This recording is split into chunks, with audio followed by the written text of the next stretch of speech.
Alright, RPG fans, this one's for you. I went through Steam, dug through the noise, and pulled out 10 role-playing games that are worth your time right now.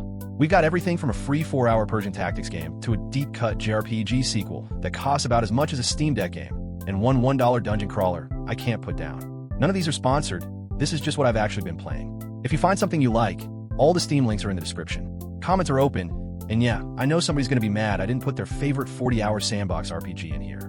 That's a different list. Today is short, sharp, and worth checking out. Let's go. Number 10, The Farhad Road. Free to play, Persian mythology tactical RPG, and the hook is that enemies are basically asleep until they spot you. That one mechanic flips how you play. You're not just lining up the optimal attack, you're managing line of sight, who's awake, who's about to wake up, when to use a loud ability. It looks gorgeous. The music is amazing. The writing assumes you can read a paragraph. There's even some weird systems with names like Palavan chess that I'm still figuring out. If you like tactics games and you've got an empty evening, no excuses, it's literally free. At 9, Solar Flare. $3. It's a tiny roguelike auto-battler in a sci-fi cyberpunk wrapper. On paper, nothing new, but the synergy hunting in this one is sicko stuff. I had a run where my whole strategy was just a chain of explosions triggering more explosions. The screen was a strobe light. I was laughing out loud. Runs are short. You can chip away at it in 20-minute chunks, and the upgrades unlock fast enough that you're constantly seeing new combos. $3. This is the indie pick of the week, no contest. Number 8, Gmod Archives Plus, Namco Chronicle. This one's a deep cut. It's a remaster collection of old Japanese mobile-era Namco RPGs, basically preserving stuff almost nobody outside Japan ever played. The story is goofy. Evil Force, Stolen Wonder Eggs, classic Namco mascots team up. It plays like a comfort blanket if you grew up on Game Boy Advance JRPGs. It's not for everyone, I'll be straight with you. But if you're nostalgia-pilled and you've got $8 lying around, this is gold. At 7, Yutaro Mono, Past and Present Rediscovered. Long name, longer game. This is the climax of a story-heavy JRPG series that has a small but absolutely devoted following. If you've never played one before, you're probably looking at this and going, $54? But here's the thing, the existing fans are losing their minds. This is the payoff to dozens of hours of build-up. If you're new to the series, start with the original trilogy on sale. If you're not new, you already pre-ordered this. The combat is fine, the writing is the reason you're here, and the soundtrack is genuinely great. Niche, expensive, but exactly what its audience wants. Number 6 is Clutch Legend, an FPS career simulator, and the elevator pitch on this one is great. You're not playing the FPS, you're managing the career of a pro player. Pick your role, climb the leagues, manage stress and fame, decide whether to grind tournaments or rest before a big match. It's like Football Manager for esports. The actual matches are simulated, not played, so if you wanted to Twitch aim, this isn't that game.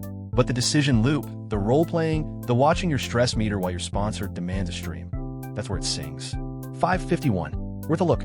At 5, Echo Generation 2. This is a sci-fi deck-building RPG, sequel to the original Echo Generation, and the art style is doing a lot of heavy lifting here. Kind of a chunky, low-poly vibe with bright colors that I really like. The combat is your usual deck-builder loop. You build a crew, you draft cards, you fight things, but the story is what made the first one stand out, and for what I played, this is more of that. $22 for a fully voiced narrative RPG with deck builder bones is a fair ask. If you like the first one, no question. Number 4, Babylon. Free. It's a cyberpunk visual novel about AI, humanity, and what it actually means to be alive. You follow this silver-haired android through a divided, futuristic city, and every conversation peels back another layer of the conflict between humans and artificial beings.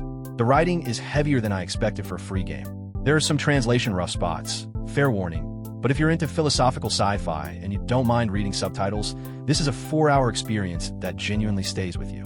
Did I mention it's free? No excuses. At 3, Revenger 3. Yes, the third one. And yes, if you've never heard of Revenger 1 or 2, neither had I.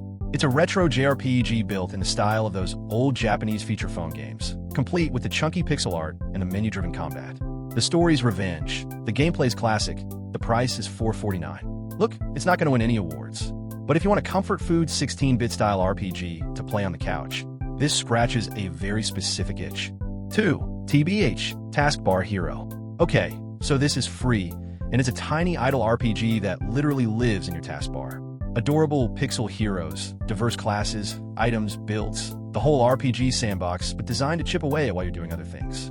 I had it running during a Zoom meeting and just kept clicking back to swap a piece of gear. It's a genuinely well-designed time waster. and the fact that the devs made it free is kind of wild. If you've ever loved an incremental clicker, you know what you're in for. And my number one for this list is Eisen. $1.19. $1.19. It's a strategic action roguelite where you build weapons through these branching trees, combine them with artifacts, and chain together absolutely broken builds while you dash through swarms and dodge complex boss patterns. The pixel art is gorgeous.